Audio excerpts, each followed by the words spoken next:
first, let's talk about what is a misdemeanor. So basically in Florida, there's two types of cases, misdemeanors and felonies. A misdemeanor is any crime that's punishable by up to 1 year in jail. Felony is anything beyond 1 year in jail. So some common examples of a misdemeanor might be a DUI case, domestic violence, possession of a small amount of marijuana, shoplifting. Those are kind of typical common misdemeanors.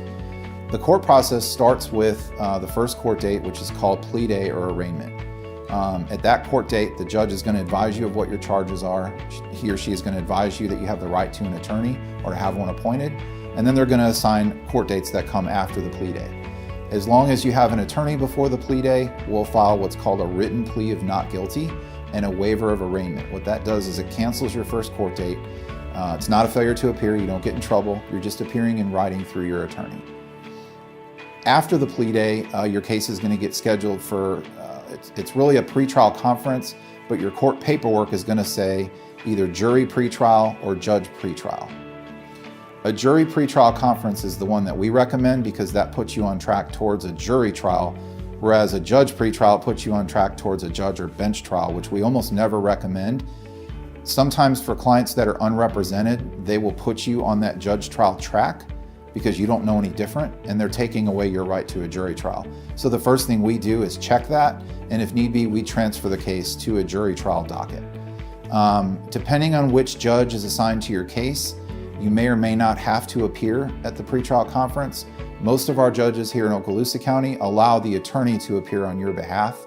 We'll just have to have you sign a form called a waiver of appearance, and we can go to court for you. We always tell our clients when the court dates are because some clients want to go to all their court dates, and that's perfectly fine. We just offer that waiver of appearance as a convenience for people that don't want to have to take time off work. So after the pretrial conference, there'll be one final court date before a case goes to trial, and that's called a jury trial review. And at that date, one of a couple of things is going to happen. The case is going to get dismissed, the case is going to be negotiated with a plea agreement, or the case is going to be set for trial. Obviously, you and I will have several meetings before the pretrial conference and the jury trial review so that we know exactly what's going to happen before we go to court. That's really something that kind of distinguishes us, I think, from other attorneys.